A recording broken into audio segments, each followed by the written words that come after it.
दोस्तों आज के वीडियो में हम जानेंगे कि एक पर्सन यानी कि एक व्यक्ति एक फाइनेंशियल ईयर में एक वित्त वर्ष में बैंक या फिर पोस्ट ऑफिस में कितने रुपए की एफडी यानी कि फिक्स डिपॉजिट कर सकता है ताकि उसे आयकर विभाग यानी इनकम टैक्स का नोटिस ना मिले। क्योंकि आज के समय में एक लिमिट निर्धारित की गई है इनकम टैक्स डिपार्टमेंट की तरफ से। अगर आप उस लिमिट से ज्यादा की एफडी कर देते हैं बैंक या पोस्ट ऑफिस में तो फिर आपको इनकम टैक्स डिपार्टमेंट का नोटिस मिल सकता है। तो आज की इस वीडियो में हम जानेंगे कि 2025 शुरू हो चुका है। इस नए वर्ष में इनकम टैक्स डिपार्टमेंट की तरफ से एफडी करने के लिए क्या कुछ नई लिमिट जारी की गई है।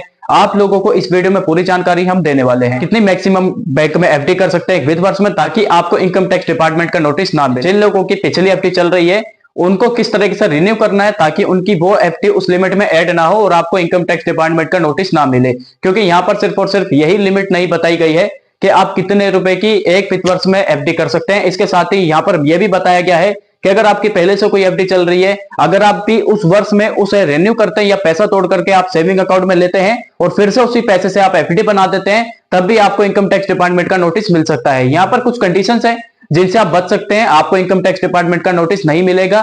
और वहां पर आपको क्या करना है सब कुछ जानने के लिए इस वीडियो को शुरू से लेकर अंत तक देखिए। इसी तरीके के वीडियो अगर आप आगे भी देखना चाहते हैं तो हमारे यूट्यूब चैनल को सब्सक्राइब करिए और बेल आइकन को प्रेस करके रखिए। दोस्तों अपने देश में लोग एफडी को सबसे सुरक्षित मानते हैं। शायद ही कोई ऐसा व्यक्ति होगा जिसने एफडी में पैसा अपना निवेश ना किया हो। किसी ने कम पैसे की एफडी कर रखी है, किसी ने ज्यादा पैसे की एफडी कर रखी है। क्योंकि भारत में लोग सबसे सुरक्षित एफडी को ही मानते हैं कि उन्हें लगता है कि हमने बैंक यानी कि पोस्ट ऑफिस में पैसा फिक्स कर दिया है तो पूरे तरीके से सुरक्षित है, मेरा पैसा डूबने वाला नहीं है। जबकि यहाँ पर आज के समय में शेयर मार्केट में लोग पैसा लगा रहे हैं, वहां पर अच्छा खासा उन्हें रिटर्न मिल रहा है। लेकिन जो लोग रिस्क नहीं लेना चाहते वो लोग और जो लोग शेयर मार्केट में पैसा लगा रहे हैं उनमें से भी लोग चाहे 10% ही पैसा अपना एफडी में रखें, लेकिन कुछ पैसा वो सुरक्षित जरूर रखते हैं एफडी के रूप में, चाहे उन्हें बैंक में एफडी कर रखी हो या फिर उन्होंने पोस्ट ऑफिस में एफडी कर रखी हो। अब दोस्तों उसके लिए कुछ लिमिट्स है इनकम टैक्स डिपार्टमेंट की। अगर आपको लिमिट से ज्यादा एक वित्त वर्ष में एफडी करते हैं तो फिर आपको इनकम टैक्स डिपार्टमेंट का नोटिस मिल सकता है। आइए इस वीडियो में हम आपको बताएंगे विस्तार से पूरी जानकारी ये देते हैं कि कितने रुपए की एफडी आप कर सकते हैं ताकि आपको इनकम टैक्स डिपार्टमेंट का नोटिस ना मिले। एक वर्ष के लिए इनकम टैक्स डिपार्टमेंट की क्या नई लिमिट जारी की गई है। अभी जो फाइनेंशियल ईयर चल रहा है 2024-25 31 मार्च को समाप्त हो जाएगा और इसके बाद 1 अप्रैल 2025 से नया वित्त वर्ष शुरू हो जाएगा जो कि 31 मार्च 2026 को समाप्त होगा। तो इस बीच में आपको कितने रुपए की एफडी करनी है, क्या कुछ नई लिमिट्स है। वैसे तो यहाँ पर जो इनकम टैक्स की जो डिपार्टमेंट है उसकी तरफ से यहाँ जो लिमिट रखी गई है कि मैक्सिमम कोई भी व्यक्ति एक पर्सन यानी कि एक पर्सन सभी बैंकों में जोड़ करके अधिकतम 10 लाख रुपए तक की एफडी कर सकता है। यानी कि उसके पास अगर वो 4 बैंकों में अगर एफडी करता है तो अभी उसकी लिमिट जो है वो 10 लाख रुपए रखी गई है। यहाँ पर उसके पैन नंबर की लिमिट 10 लाख रुपए रखी गई है।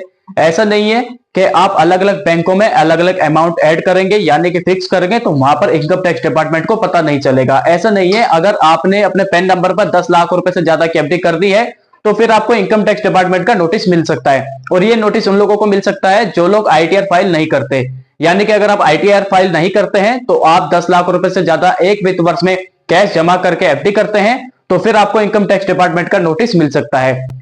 पैसा आपके सेविंग अकाउंट में पड़ा हुआ है, उससे आप एफडी कर रहे हैं, ज्यादा अमाउंट की कर सकते हैं, कोई भी इश्यू नहीं है। लेकिन अगर आप कैश जमा करके एफडी जमा कर रहे हैं तो फिर आप मैक्सिमम 10 लाख रुपए तक की करिए, यानी 9,99,000 रुपए की एफडी करिए। 10 लाख रुपए की लिमिट को क्रॉस मत करिए। ये लिमिट इनकम टैक्स डिपार्टमेंट की तरफ से तय की गई है।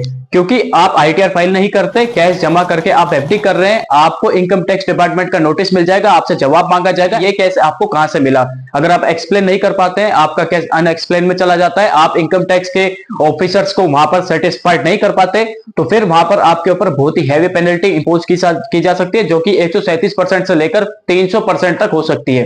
तो इस चीज का आपको ध्यान रखना है। अगर आप कैश जमा करके एफडी कर रहे हैं, आईटीआर फाइल नहीं कर रहे तो मैक्सिमम लिमिट आपके लिए 10 लाख रुपए निर्धारित की गई है। उससे ज्यादा की आप एफडी मत करिए ताकि आप 10 बैंकों में एफडी बनवाइए, पोस्ट ऑफिस में बनवाइए, कहीं पर भी बनवाइए, लेकिन एक वर्ष के अंदर आप अधिकतम 10 लाख रुपए ही कैश जमा करके एफडी कराइए। पैसा सेविंग में पड़ा हुआ है उससे आप कर रहे हैं, पैसा आपके खाते में नेफ्ट आरटीजीएस के माध्यम से आया उसकी एफडी कर रहे हैं, कोई समस्या नहीं है। पैसा चेक के माध्यम से लिए एफडी कर रहे हैं, कोई इशू नहीं है। लेकिन कैश जमा करके अधिकतम 10 लाख रुपए ही कर सकते हैं। हाँ, अगर 10 लाख रुपए से अधिक आपको एफडी करना तो आप फिर आईटीआर फाइल कीजिए, कोई इश्यू नहीं है।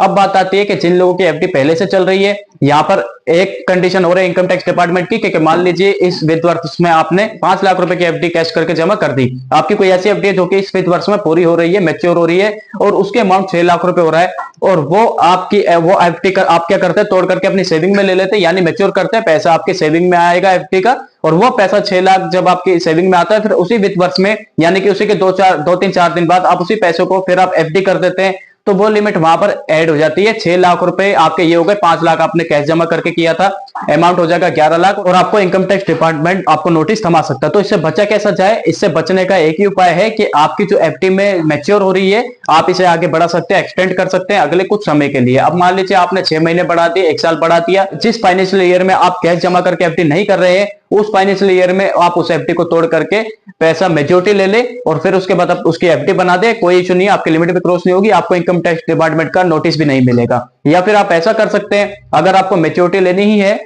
तो फिर आप पैसा सेविंग में ले लीजिए, उस वित्त वर्ष में आप एफडी मत बनवाइए उस पैसे की, जो आपने कैश जमा करके कर दिया है बस उतनी ही एफडी रखिए। या फिर इतना कर लीजिए, मान लीजिए आपने 5 लाख रुपए की एफडी कर रखी है कैश जमा करके, और 6 लाख रुपए की एफडी आपकी मेच्योरिटी हुई है, तो आप यहाँ पर 4 लाख या फिर 4.5 लाख रुपए की एफडी कर दीजिए, बाकी का 1 से 1.5 लाख रुपए जो आपका बचेगा वो आप सेविंग में रखिए। तो उसको आप तब एफडी करिए जब ये फाइनेंशियल ईयर समाप्त हो जाए, क्योंकि आप उस लिमिट को क्रॉस करेंगे तो फिर आपका बैंक वहां पर रिपोर्ट कर देगा इनकम टैक्स डिपार्टमेंट को, और इनकम टैक्स डिपार्टमेंट आपको नोटिस थमा देगा, आपसे पूछताछ करेगा अगर आप उसे एक्सप्लेन नहीं कर पाते, जानकारी सही नहीं दे पाते हैं। हाँ, अगर आपने कोई प्रॉपर्टी बेची है, आपकी कोई एग्रीकल्चर इनकम है, आपको लगता है कि मैं सोर्स बता पाऊंगा, और तब आप कैश जमा करके एफडी कर रहे हैं, तो ज्यादा पैसे की एफडी कर सकते हैं, कोई भी समस्या नहीं है। मैंने उन लोगों के लिए बताया है जो लोग आईटीआर फाइल नहीं करते और जो लोग सोर्स नहीं बता सकते, उन्हें पैसा मिला है कहीं से लेकिन उनके पास कोई प्रूफ नहीं है। अगर आपने कोई प्रॉपर्टी बेची है, कोई लैंड बेची है, उसके डॉक्यूमेंट्स होंगे आपके पास, आप उन्हें संभाल के रखिए, क्योंकि अगर आपने मान लीजिए एक वित्त वर्ष में 20 लाख रुपए कैश जमा करती, इनकम टैक्स डिपार्टमेंट ने आपको नोटिस दे दिया कि आप आईटीआर फाइल भी नहीं करते हैं और आप इतने अमाउंट की एफडी कर रहे हैं, पैसा आपके पास कहां से आया, तो आप उन्हें प्रूफ दे पाएंगे कि मैंने ये जमीन बेची थी या मैंने ये प्लॉट बेचा था, जो भी है वहां पर आप उन्हें सारी जानकारी दे पाएंगे, जिससे वहां पर आप बच पाएंगे। लेकिन अगर आपके पास कोई प्रूफ नहीं मिलता है तो फिर वहां पर आप पकड़े जाएंगे और इनकम टैक्स डिपार्टमेंट आपके ऊपर बहुत ही हैवी पेनल्टी इंपोज करेगा। तो इस चीज को आप ध्यान रखिए। ये जितने भी बैंक है देश में, जो जितने भी पोस्ट ऑफिस है, उन सभी को जोड़ करके लिमिट 10 लाख रुपए रखी गई है। ऐसा नहीं है कि आप एसबीआई में 5 लाख करा लेंगे, बैंक आप बड़ौदा में आप 4 लाख करा लेंगे, इंडियन बैंक में 3 लाख की करा लेंगे, तो यहाँ पर भी 5 4 3 9 12 लाख हो जाएगा और फिर आपको इनकम टैक्स का नोटिस मिल जाएगा। तो मैक्सिमम लिमिट है 10 लाख रुपए। आप सभी बैंक या सभी पोस्ट ऑफिस में जोड़ करके कैश की एफडी करा सकते हैं सिर्फ 10 लाख रुपए तक। अगर 10 लाख रुपए से ज्यादा की एफडी कर रहे हैं तो फिर आप आईटीआर फाइल करिए और प्रॉपर जानकारी दीजिए एक इनकम टैक्स डिपार्टमेंट को कि आपके पास ये कैश कहां से आ रहा है, आप कितनी सेविंग कर रहे हैं, कितना आप कमा रहे हैं, क्या सेल है, क्या परचेस है, जो कुछ भी है आप पूरी वहां पर ट्रांजैक्शन दिखाइए इनकम टैक्स डिपार्टमेंट को, तब आप बच पाएंगे। अदरवाइज आप आईटीआर फाइल नहीं करते हैं, 10 लाख रुपए से ज्यादा कैश आप एफडी करेंगे तो फिर आपको नोटिस भी मिलेगा, एक्सप्लेन नहीं कर पाते हैं तो आपके ऊपर पेनल्टी भी इंपोज होगी। दोस्तों, आशा करता हूं कि आपको वीडियो अच्छी लगी। अगर आपको वीडियो अच्छी लगी तो वीडियो को लाइक कीजिए और चैनल पर अगर आप हमारे पहली बार आए हैं तो यूट्यूब चैनल को सब्सक्राइब कीजिए, क्योंकि इसी तरीके की वीडियो आपको इस चैनल पर देखने को मिलती रहेगी। चलिए दोस्तों, मिलेंगे नेक्स्ट वीडियो में, तब तक के लिए जय हिंद।